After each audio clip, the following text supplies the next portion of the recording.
నమస్తే. Welcome to Andhra Prabha. నేను ప్రశాంత్. గతంలో ఎవరైతే వ్యభిచారం చేసేవాళ్ళో, వ్యభిచారానికి ఎవరైతే పాల్పడేవాళ్ళో వాళ్ళని పోలీసులు ఎంబడే అరెస్ట్ చేసేది. అరెస్ట్ చేయడమే కాకుండా వాళ్ళని ఇంకా సోషల్ మీడియాలో ఎంత వైరల్ చేసేదో మనందరికీ తెలిసిందే. అంటే వాళ్ళు ఎప్పుడైతే అరెస్ట్ చేసినప్పుడు వాళ్ళ ఫోటోస్ గానీ, వీడియోస్ గానీ, అదేవిధంగా ప్రెస్ మీట్ పెట్టినప్పుడు గానీ వాళ్ళ పరువంతా పోయేది. ఇక నుంచి వాళ్ళని అరెస్ట్ చేయొద్దు అని చెప్పేసి సుప్రీం కోర్టు కీలక ఆదేశాలు జారీ చేసింది పోలీసులకి. ఆర్టికల్ 21 ప్రకారం. ఏంటంటే ఇష్టపూర్వకంగా చేసుకుంటే మాత్రం అది ఒక వృత్తిలాగా భావించి వాళ్ళని ఇంకా వదిలేయాలి. ఇంకా దానివల్లే ముఖ్యంగా ఏంటంటే వాళ్ళ వల్ల రేపు రేపు కేసెస్ అన్నిటివి కూడా చాలా ఆగిపోతున్నాయని చెప్పేసి కూడా ఈ కీలక ఆదేశాలైతే జారీ చేయడం జరిగింది. అంతేకాకుండా ఇంకా వాళ్ళకి వీలైనంత వరకి హెల్ప్ చేయాలి. ఆధార్ కార్డ్‌లు కూడా ప్రొవైడ్ చేయాలి. అంటే ఏదైతే మనము వాళ్ళకి చూస్తూ ఉన్నామో వాళ్ళకి ఆధార్ కార్డ్‌లు అనేటివి సరిగ్గా ఉండవు. అలాంటిది సో వాళ్ళకి ఒక పర్మనెంట్ అడ్రెస్ అనేది ఇచ్చేసి ఒక ఆధార్ కార్డ్ అనేది ప్రొవైడ్ చేయాలి. ఆధార్ కార్డ్ ఉంటేనే ఇంక వాళ్ళని ఒక గుర్తిస్తారు అని చెప్పేసి కూడా చెప్పడం జరిగింది. ముఖ్యంగా ఈ ఆదేశాలు కూడా ఎందుకు తీసుకోవడం జరిగింది అనంటే, ఇవ్వడం జరిగింది అనంటే గనక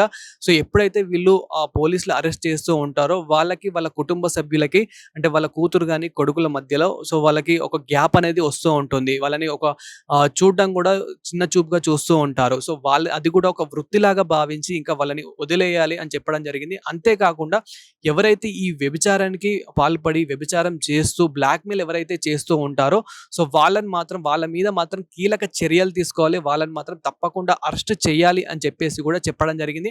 అంతేకాకుండా ఎవరైతే ఇంకా బ్లాక్‌మెయిల్ చేస్తూ ఎవరైతే ఒకరు ఒత్తిడి వల్ల అంటే కిడ్నాప్ చేసి వాళ్ళతో చిన్న పిల్లలతో చేయించడం గానీ, ఇంకా ఇష్టం లేకుండా కూడా చేయించిన వాళ్ళతో గానీ, చేసిన వాళ్ళతో గానీ సో వాళ్ళని మాత్రం అరెస్ట్ చేయాలి అని చెప్పేసి కూడా చెప్పడం జరిగింది. ఏదేమైనప్పటికీ ఒక మంచి నిర్ణయమే తీసుకుందని చెప్పాలి సుప్రీం కోర్ట్. ఎందుకు అంటే వాళ్ళ వల్ల గూడా కొన్ని రేప్ కేసులనేటివి చాలా రేప్ కేసులనేటివి ఆగిపోతున్నాయని చెప్పుకోవాలి.